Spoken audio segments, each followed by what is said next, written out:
Vande Mataram students. Last video में हमने कुछ एक्सट्रीम्स यानी कि जहालवाद के नेताओं के बारे में लर्न किया था, जिसमें लाल बाल और पाल की त्रिपुटी थी, जैसे कि बाल गंगाधर तिलक के बारे में हमने देखा। आज हम लाला लाजपत राय, बिपिन चंद्र पाल, इन सब के बारे में लर्न करेंगे। Lala Lajpat Rai became popular as a Punjab Kesari और Sher Punjab. He was badly beaten in a lathi charge while protesting against the Shyman Commission, and it became the reason of his death. He quoted, "The government which attacks its own innocent subjects has no claim to be called civilized government. Bear in mind, such a government cannot survive for long. I declare that blow struck at me will be the last nail in the coffin of the British rule in India." अभी लाला लाजपत राय जो है वो पंजाब से belong करते थे और वो शेर पंजाब के नाम से जाने जाते थे, और उन्होंने दी पंजाब एंड द पीपल नाम के वर्तमान पत्र शुरू किए थे, न्यूज़पेपर। और ईस्वी सन 1928 के ईयर में जब साइमन कमीशन इंडिया में आया था, तो जिसके बारे में हम आगे लर्न करने वाले हैं, साइमन कमीशन क्या होता है। तो जब साइमन कमीशन इंडिया में आया था तो उसका विरोध करने के लिए वो एक रैली में गए थे, तो सबसे आगे थे, तो वहां पे उसके ऊपर लाठी चार्ज हुआ था, लाठियों से प्रहार हुआ था और बहुत बुरे तरीके से उनकी डेथ हुई थी। तब उन्होंने कहा था कि मेरे ऊपर किए गए लाठी का एक एक प्रहार जो है वो ब्रिटिश साम्राज्य के लिए कफन की खाई बन के रहेगी और उनका यह शासन आगे तक कभी नहीं चलेगा। और उसके बाद उसको हॉस्पिटलाइज किया गया था और वहां पे उसकी ट्रीटमेंट नहीं हुई थी अनलकीली, और उनकी डेथ हो गई थी। अब हम लर्न करेंगे बिपिन चंद्र पाल के बारे में। Bipin Chandra Pal was among the trio of Bal and Lal Bal and Pal. Initially, he come in contact with Brahmo Samaj. He started a weekly New India and a newspaper Vande Mataram. The British government accused him of provoking the youngsters in violent activities. He was in favor of acquiring Swaraj throughout revolution. Bipin Chandra Pal जो है वो लाल बाल और पाल की त्रिपुटी में से third Bengali नेता थे बिपिन चंद्र पाल। और शुरुआत में वो ब्रह्म समाज के संपर्क में आए हुए थे और उन्होंने न्यू इंडिया और वंदे मातरम नामक वीकली न्यूज़पेपर स्टैब्लिश किया था, एक्सपोज किया था कि वो वीक में वन टाइम वो न्यूज़पेपर आता था। और अंग्रेज सरकार ने उसके ऊपर एक ऐसा आरोप लगाया था कि वो युवाओं को वायलेंस क्रिएट करने के लिए इंस्पिरेशन दे रहे, मतलब उसको उश्केरने की कोशिश कर रहे, ऐसा उसके ऊपर आरोप दिया गया था। एंड वो प्रचंड लोक आंदोलन में जो स्वराज प्राप्त करने के वो बहुत ही अच्छे हिमायती रहे थे, मतलब कैसे भी करके मुझे मेरा स्वराज चाहिए, उसके लिए मैं कुछ भी कर सकता हूँ, ऐसा उनके दिमाग में थिंकिंग था।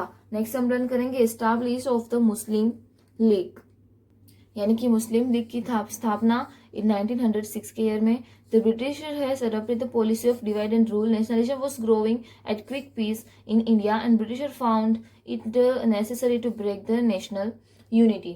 अभी अंग्रेजों ने जो डिवाइड एंड रूल की पॉलिसी को अपनाया था, तो और हमारे भारत की यूनिटी को तोड़ने की कोशिश की थी, तो उस समय उन्होंने क्या किया था, हमारे भारत के लोगों के बीच में उग्र राष्ट्रवाद बहुत ही झड़प से, बहुत ही तेजी से फैल रहा था।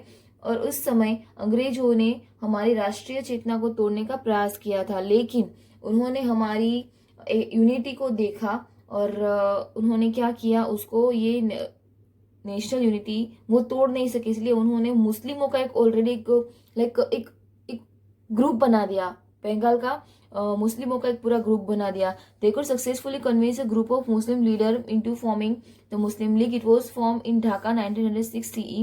The religious head of Muslim Aga Khan, Nawab of Dhaka, Salimullah Khan, Victory Minto, and his private secretary Dunlop Smith played a vital role in establishment of Muslim League. अभी उन्होंने एक मुस्लिम लीग की स्थापना करने की शुरुआत की ताकि हिंदू और मुसलमान का एक पूरा ग्रुप बन जाए और हमारे एकता को वो तोड़ सके। तो वो मुस्लिम लीग की स्थापना हुई थी 1906 के ईयर में।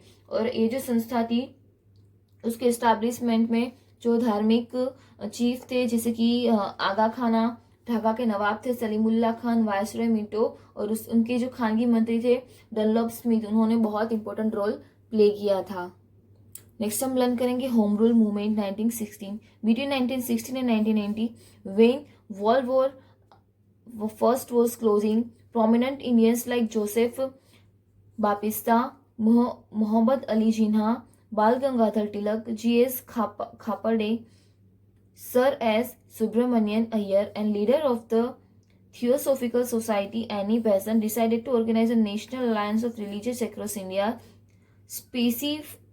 specifically to demand home rule or self-government within the British Empire for all in India. During this time, Tilak was conferred with the title Lokmanya Tilak. Annie Besant wrote various articles in the weekly The Commonweal and the Daily New India. अभी यहाँ पे जो बाल गंगाधर तिलक ने ऐसा सोचा था ना कि स्वराज मेरा जन्मसिद्ध अधिकार है और उसको मैं लेके ही सांस लूंगा, मतलब उसको लेके ही मुझे शांति होगी। तो अप्रैल 1916 में बाल गंगाधर तिलक ने पूना में इंडियन होम रूल लीग की स्थापना की थी और तिलक ने केसरी एंड मराठा अखबार में लेख लिखे थे और इतने लोगों को भाषण दिए थे और लोगों का मत उन्होंने हासिल किया था, मतलब लोगों को इंस्पिरेशन दिया था कि भाई आप इसमें जुड़ जाओ ताकि हमारी यूनिटी बनी रहे। और उसके बाद क्या हुआ था, एनी बेसेंट नामक जो पर्सन थे उन्होंने 1916 ईयर में होम रूल लीग की स्थापना की थी। होम रूल का मीनिंग क्या होता है, एक रिस्पॉन्सिबल राज्य तंत्र, यानी कि हमारा कॉन्स्टिट्यूशन वे जो होता है वो हमें क्या प्रोवाइड करता है कि आप कॉन्स्टिट्यूशन में लिखा है कि भाई आपका स्वराज है तो आप ही इसके हकदार हो। तो इस तरीके से लीगली हमें हमारा राष्ट्रतंत्र मिले, हमारा राज्य तंत्र मिले, ऐसा उसको पाने का विचार था, इसलिए उन्होंने होम रूल की स्थापना की। उसके लिए एनी बेसेंट ने क्या किया, वीकली एक न्यूज़पेपर एक्सपोज किया जिसका नाम था द कॉमनवेल्थ, एंड जो डेली न्यूज़पेपर चला था न्यू इंडिया वो उन्होंने एक्सपोज किया, वो उन्होंने डेब्यू किया। और उसमें क्या होता था कि ऐसे न्यूज़पेपर प्रोवाइड करने का एक ही रीजन होता है कि न्यूज़पेपर लोग पढ़े, पहले लोगों को एजुकेशन प्रोवाइड किया, उसके बाद न्यूज़पेपर्स उन्होंने एक्सपोज करने का शुरुआत किया, न्यूज़पेपर बनाने की शुरुआत की। तो न्यूज़पेपर में जो वो सब लिखते थे हमारे स्वराज के बारे में कि भाई ये हमारा अधिकार है, ये है, वो है, तो लोग को इंस्पिरेशन मिलती थी कि नहीं ये सब सच कह रहे हैं। जो लोग अपने घर पे बैठे रहते थे, जिसको इन सब के बारे में ज्यादा इन्फॉर्मेशन नहीं होती थी, तो तब फोन और वो सब तो नहीं थे, तो न्यूज़पेपर की मदद से लोगों के जरिए इन सब के विचार पहुंचते थे, right. British government to share administrative powers and grant the home rule to India at the earliest. Indian National Congress and the Muslim League supported the home rule movement. Annie Besant was kept in the house arrest at Uttarakhand, Uti by the British government. Demonstration and protests were launched at various places in India, and finally the British government had to set her free. अभी Annie Besant ने यहाँ पे बहुत important role play किया था home rule के आंदोलन में, तो अंग्रेज सरकार इसको देख के बहुत ही चौंक उठी थी और उसके बाद उसकी धरपकड़ की थी। लेकिन कांग्रेस और मुस्लिम लीग जो थी वो भी होम रूल की फेवर में थी। तो एनी बेसेंट की जब धरपकड़ की गई तो उनको उटाकामंड की जेल है जो ऊटी में आई हुई है वहां पे अपनी नजर कैद में रखा गया था, मतलब नजरों के सामने उसको जेल में रखा गया था।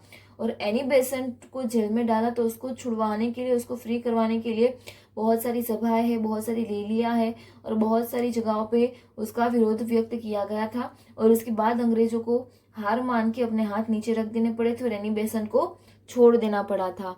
Annie Besant was the first female to be selected as the president of the Indian National Congress session held at Kolkata in December 1917. Annie Besant जो थी दिसंबर 1970 को में कोलकाता में जो कांग्रेस अधिवेशन की जो प्रथम महिला थी और प्रथम महिला प्रमुख के दौर में उसको सिलेक्ट किया गया था। उसके बाद है लखनऊ पैक्ट 1916 यानी कि लखनऊ करार। Lucknow Pact refers to an agreement between the Indian National Congress and the Muslim League at the joint session of both the parties held in Lucknow in the year 1916. अभी ये लखनऊ करार क्या था, तो इसी सन 1916 के ईयर में कांग्रेस और मुस्लिम लीग दोनों ने मिलके एक अधिवेशन खड़ा किया था मुंबई में और वो ऐसा चाहते थे कि लखनऊ में ये जो पूरी लीग है वो दोनों का मर्जर हो जाए, अमालगामेशन हो जाए, एब्जॉर्प्शन हो जाए और दोनों एक साथ काम करें।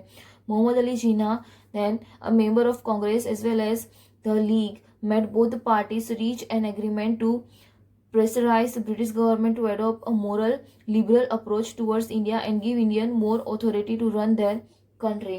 अभी यहाँ पे मोहम्मद अली जिन्ना जो थे, जो कि लीग के नेता थे और सभ्य थे, तो उन्होंने क्या किया था कि यहाँ के लोगों को, हमारे इंडियंस लोगों को ऑथोरिटी मिले।